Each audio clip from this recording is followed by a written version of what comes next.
Welcome to my very first Valorant story time video, if that makes sense. um, Basically, this is going to be the beginning of a series where I do either like confessions or like scary stories or like revenge stories, stuff like that. Just like short stories while Valorant's playing in the background. Hope you enjoy. Today is my birthday. It's also a reminder that it's not my birthday. I was abandoned in 1999. I was left on a bench, no documents, too young to talk, and no one willing to claim me. There were 621,115 orphans in Russia that year. There's little chance I'll find my true identity. The government agency named me unknown. They pulled a birthday out of their ass, gave me citizenship, and a bed in an orphanage. 4 years later, I was adopted. I was brought to America and given a new name and a new family. Things have been fine. I have no complaints about my parents, no complaints about the life they gave me. They've always been good to me. This name has just never felt like mine. This birthday is government issued. I don't have a culture to lean on, and I'll never know any blood relatives. I've been jumping around for years trying to find an identity that fits me. I want to chill out, but I can't. Today is my least favorite day of the year. It's hard to talk to anyone about this without seeming dramatic. I am grateful. I am. Just also unhappy. I found out my friend is a seat sniffer. I made friends with an older gentleman at a beach bar I frequent. He's a little odd, and he claims to be a medium. We smoke joints on the beach, and he gives me edibles. I let him do his little rituals on me sometimes. The other day, we passed a comment about a pretty girl at the bar. The bar was essentially empty. When she left, he slyly looked around and went over and started huffing her chair. He looked up at me with greedy eyes on his knees and said, "No point wasting it." He was rubbing his nose all over it and breathing deeply. Then he got up, sat back down, and carried on our conversation. Not sure what I should do. I think I just witnessed the worst kids' party of all time. I work as a banquet server at an event/catering venue in New Jersey. 9 times out of 10, the events are pretty typical and go quite well. We usually do weddings and parties. Prom season just wrapped up for the most part. Overall, a pretty good place to work. But every now and then, there will be that one event that makes you ask yourself, why in the hell you're still working there? Hence, the 9 times out of 10. Tonight's event was one of those events. This could be a while, but I'll try my best to keep it short and using a throwaway because even if I don't like my job all the time, I need the money and I'd rather not get fired if work finds this. I just need to find this one out there. Right off the bat, I knew this event was going to be weird. We got a call weeks in advance from a woman asking if she could book with us for her son's 3rd birthday. Yes, he's 3, and she wanted space we'd usually use for a wedding. Whatever, I didn't question it. We got her and her son booked for 5:15 p.m., June 18th, and went about the day. Fast forward day of the party, the mom stopped by in the morning to drop off the decorations, since we cover setup. The kid was having a royalty-themed party, and I swear there must have been 600 different decorations. Everything from the cake to gold goodie bags to 4-foot-tall wooden letters spelling his name. This little dude had it all. We spent nearly the whole day setting everything up the way his mom explained she wanted it. It was pretty much perfect. 5:15 p.m. rolls around. Birthday kid, mom, and some friends and family show up, but apparently the kid is all and beholds, so they show up in a fucking limo. For a 3-year-old. Kid looks adorable. He has a short sleeve tux with a bow tie and a little necklace. His mom has a whole ball gown on. I'm talking petticoat and all. Barbie heels, and a crown. If you didn't know any better, you'd think this event was for her. I won't get into every single detail past the backstory, as we'd be here all night. This party was hours long, so instead I'll break down our biggest problems into their own paragraphs. First, girl was enjoying the party way too much. She was a young mom, didn't look any older than 25, so it's not crazy for her to want to party like any adult. But oh my god. Most of the guests were her friends and family. The kid had maybe 3 other friends from his age from daycare. The rest were all hers, 2 of which were her brothers. I put brothers in quotes because she swore up and down they were siblings, but believe me when I say one looks like there's no way in hell they're related. She kept ordering drink after drink, taking shots with her friends, all of that. I almost wanted to tell her, girl, this is a 3rd birthday party, not a bar. DJ was playing all those classic 2010s dance songs for the kids. Yet here she is with her older brother acting like she's at senior prom. This brother was actually responsible compared to the other one, though, leading to my next point. Second, her gay brother. No, I do not care that he is gay. This is just literally what he was referred to as by everyone there. Him and his fiancée that were there together. Fiancée was great. Me and him shared a couple I don't know either dude looks throughout the party. Brother was a bull in a china shop. This dude had even more problems in the few hours of the party than I think I'd ever had in my 22 years of living. Everything from it being cold in the room to him not knowing where to get a salad to his fiancée not giving him attention 24/7. Everything was an issue. This dude was supposed to be older than her too. He didn't drink alcohol. He just asked me for about 15 glasses of water. He got a sugar high, which made him even more annoying. In all honesty, I think there was something wrong with him. No saying a doll acts that way. Third, the environment as a whole. The only appropriate song that played tonight was the fucking Whippin' Nay Nay. Other than that, birthday kid was listening to everything from Call Me By Your Name to Super Freak to Neon Guts. His mom danced with him, but really doesn't make the music choices any better. They party till 11 at night. Again, this kid is 3. Limo picks them up, and I'm helping the mom get bags and presents loaded. Meanwhile, some rap song screaming the F word is blaring while her girlfriends bounce the kid up and down to the music and are jumping around him. Her older brother is sitting there sighing and shaking head, which was honestly the most relatable thing I had seen all night. She thanks me for everything and finally left. This is just a fraction of what had happened tonight. If I wrote a play-by-play, this post would never end.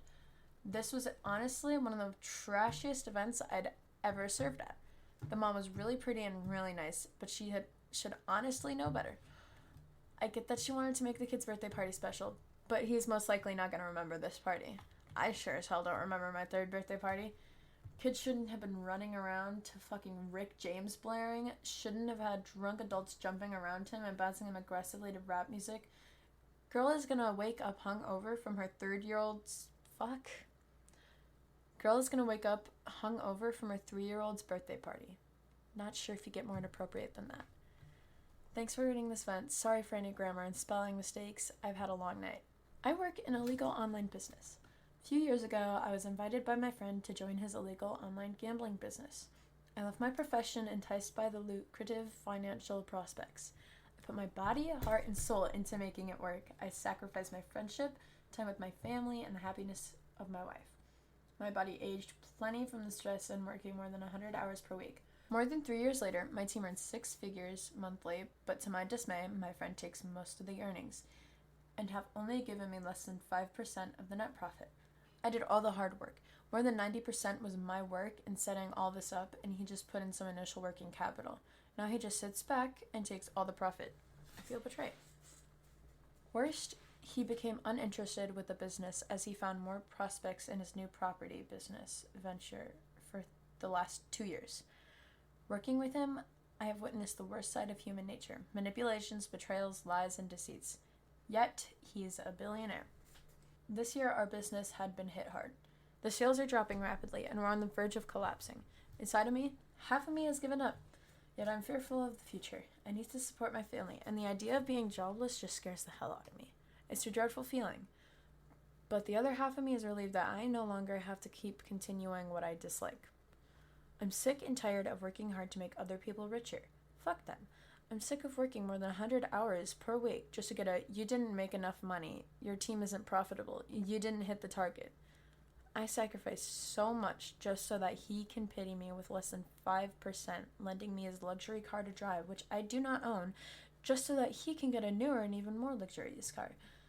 Even that is also a trick to retain me for long so that I can keep generating money for him. Partially, I hate my job. Teaming up with people not of my choice as we can't recruit in proper manner, being alone in almost all decision making, putting the extra hours in like a one-man show, unwanted events that keep me sleepless at night, the despise we get from society, and I have to keep my job a secret and telling lies to those who ask. Now that I know this is not the life I wanted to live, I want to embark on a new journey. Even if I have to work more than 100 hours per week again, I want to ensure that I'm doing it for myself. I no longer want to live in the shadow. Life is too short to be miserable, and I don't want to live with regrets. I am no longer young. I learned a lot and grew a lot, so it wasn't all waste. I have erythrophobia. Okay, so first I need to explain what erythrophobia is. It's basically a more sophisticated way to say that you blush way too much. I'm 18, and for me, it has gotten worse and worse during these past 2 years, and ever since, my life has been spiraling down. You would think that something small as blushing cannot have that large of an impact on your life. However, when you're at a point where you blush when you're talking to the mom, the person you're most comfortable with in the world, it does tend to have an impact. I'm not a shy person, in fact, I'm quite confident. However, my blushing tends to give the impression to people that I'm a socially awkward person. This has led me to start always on the wrong foot when talking to new people, and it has made it so difficult for me to build new relationships. However, not only does it affect my new relationships, but also existing ones. My blushing has caused friction with some of my friends because the way they introduce me to their girlfriend, I start blushing even if they're not completely not my type. My best friend, whom I considered my brother, started to get distant from me the worse it got, as obviously it's weird that I blush when I'm talking to him. I also had a good thing going with this girl, and every time we were with each other, I would just blush out of nowhere and make things awkward until she broke up with me because she said she wasn't feeling it. Being isolated from everyone because of this single thing has led me to become very miserable. I wouldn't say I'm depressed because I think that depression is sadness out of nowhere, something which I do not have. What makes it worse is that half the time I'm with people, I have so many things on my mind that I want to say, but I can't because I know that if the attention is focused on me, I'll start to blush. Ever since it has gotten so bad, I started giving less value to live because what is life without relationships? This year, I managed to get into medical school, and even though it is supposed to be the opposite, I've studied for the least amount of time in a scholastic year, simply because I don't care about my life. Fortunately, I managed to scrape by and still pass, but this is only getting worse. I don't know how many Saturdays I've spent alone at 18 years old when I should be having the time of my life instead. In fact, I used to get into more clubs illegally when I was 14, back when I was my own self, than I do now. The most common thing I get when I talk about this with other people is that I should keep talking normally when I blush. The thing is, I have got used to it, and I am able to continue the conversation even when I'm blushing, but the person I'm talking to starts to get uncomfortable thinking they did something wrong. My life is spiraling down, and the only thing that keeps me going is hope, I guess. I fear I'll soon turn to drugs as a way to cope. I'm so lonely. I'm crying, and it's because I'm scared all my rights will be gone when I'm older. Hey, so for context, I'm a woman in high school who's Hispanic and bisexual. Whether or not you agree or like any of those things is up to you, but I'm scared.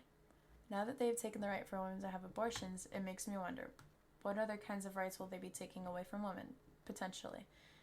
And what will happen if they do end up looking at the law for gay marriage and being legalized and they make it illegal? What if I end up with a woman and I'm never able to get married and live the kind of life I want? I feel I shouldn't have to be worrying about these kinds of things right now, especially the fact that I feel like I've always worried about being Hispanic and how things affect me differently because of that. I just feel so bad because I feel like one day I might just barely have rights anymore. I feel bad when I kill insects. Like they were just going about their day and then they are brutally squished to death. I don't think anyone deserves that, even insects, except flies. I do not mess with them unless they're getting too close to my personal stuff. Just killed an earwig in the bathroom. I think I just folded it actually, hopefully. My friend and I burned down a house when I was a kid. When I was 7 to 8 in that time frame, I lived in a town that had a lot of summer homes near the beach. My friend and I would break into these houses and take any money they left. A lot of times actually, after the owners left, a door would be open or a window unlocked. Sometimes we never had to break in. We used to try and get enough money to buy some McDonald's or go to Caldor's and buy toys. We used to almost always just find change. There was almost never anything else worth taking. Most of them never had any cool toys left behind. I did find a cool little statue, which I still have to this day. Anyway, we were in one house and we found some of these long wooden matches. We were playing with them and it caught the shag carpet this house had on fire. We could not get out. We ran out of there, hopped on our bikes, and rode like the devil was on our tails. I don't remember how long it was, but we rode our bikes back to the house. It was burned to the ground. I'm talking nothing, just completely destroyed. Only pieces of the frame were left. We were walking around what was left of the house, and I'll never forget I stepped on a nail. It went right through my foot. Oh fuck, it hurt like hell. My friend and I never talked about it again. My family moved away in 5th grade. I never talked to my friend again. have no idea what happened to him. I hate the friend group I'm in. They can be transphobic, racist, homophobic, etc. And sometimes I get called sensitive or an SJW for objecting to it. I hate it when they pass it off as jokes or treat slurs as meaningless, especially this one friend in my group. He unironically thinks child beating is okay in some circumstances after I explicitly explain to him why it isn't. Is blatantly transphobic and homophobic, is so annoyingly rude, unnecessarily edgy, etc. One time, we watched a video some kid made in tribute to his deceased mother, and he had the audacity to make fun of the kid. I was upset by this, and he tried explaining why I shouldn't be and why he was fine. Recently as well, after some internet celebrity passed away, he lacked basic respect when talking about the subject matter. Sometimes they will lie for some reason beyond me, and their behavior sometimes feels disingenuous. It makes me question whether I'm overreacting and if I should detach myself from the things I get upset about because it's unimportant. I try to act indifferent to the stuff they are saying, but it's annoying. The behavior is expected from teenage boys, and I see similar people outside our friend group. It doesn't seem that easy to separate myself from them considering how long and consistently I've been talking to them. I just wish they would change, but it seems unrealistic. I'm a uni student who has just finished for the year, and I'm currently living at home until September, and I already cannot wait to move out. I'm so bored of living at home already. I know it sounds bad because most students are excited to see family after not seeing them for much while they're at uni. But fuck me, I'm already so bored of living here. And the fact that I have to wait 2 months until I can get away from here is so annoying. I live in a tiny village with all my friends living outside a 10-minute radius, making it difficult for me to get anywhere or make plans with anyone. The village I live in has no job opportunities, therefore making it difficult for me to make money. Luckily, I was able to get a job in a nearby village, and I'll be making decent money until I can move out. But the thing that annoys me most is that I'll be stuck in the same routine for pretty much every single day until I move. Wake up, watch TV, maybe work out, go to work, get home, sleep, and repeat. It's the most boring thing ever. I do love my family, I really do. But what I have loved most about my first year of uni is the independence, being able to meet up with mates easily, weekly night outs. It's so much fun. I can't do that with anyone while I'm at home. I guess you could say as well that my parents overreact over the most little things. Like, around 20 minutes, my parents were pissed off at me because of the tone of my voice. I wasn't unhappy, but they became so annoyed at me for no reason. It happens so often. I can't be myself around them. I've done so much stuff since going to uni. I've changed into a much more confident and happy character, but I can't be that around my parents. I just can't wait to move out. I'm so sick of being here. My 11-year-old son may have cancer, and I have 0 friends to be confined in. So I took my son to the doctor about a very strange growth. They couldn't tell what the lesion is, but they referred us to a dermatologist. I have no friends to turn to, and I'm so afraid for him. It doesn't look good at all. I just wanted to say it since I haven't been able to talk about it in real life. I cannot imagine my son having cancer. It breaks my heart. I had to leave work early today since I found this out just this morning. I'm a cis man, but sometimes I wish I'd been born a woman. I know there's probably going to be a few people who read the title and say, "Are you sure about that one, mate?" Fair enough. I'm not 100% on that one, but I'm a solid 90% sure. That being said, there are times I'd wish I'd been born a woman. I know this is a silly thing. In most measurable ways, my life is going pretty well, and I don't think being a woman would really improve anything.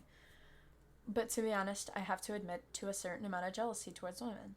They get to wear nicer clothes than I do, and though admittedly the lack of pockets is an issue, and I'm not sure if I'd actually like wearing a bra daily. And women generally have nicer hairstyles. I'm also a little jealous that it's normal for women to have closer emotional bonds with their friends than men do. I feel like a lot of the time when 2 men are friends, there's a certain amount of pressure to hold it in. Like, I'm a real man, look at me build this table and scull this whiskey, and that's it. But it's more socially acceptable for a woman to go, "Hey, is it okay if I cry a bit over this thing that's bothering me for a while after the table's built?" To be fair, this is partially just annoyance over how society regarding how men and women are normally socialized. But yeah, I don't know. It just sucks sometimes. Psst.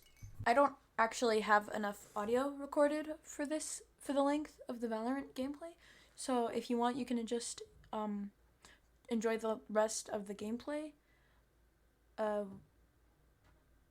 Or you could click off the video, preferably watch it, because, like, yeah. But I really wanted to get this video out because I'm just really excited about starting a new series, and next time I'll do better about getting enough audio and getting enough stories. the next set of stories I'm going to be doing are the scary stories. So that'll be easier and more fun for me to look at. So I'll definitely have a lot more of that. And yeah, basically, I hope you enjoyed. I love you guys, and I'm so excited for this new series. I'll see you next time. Mwah!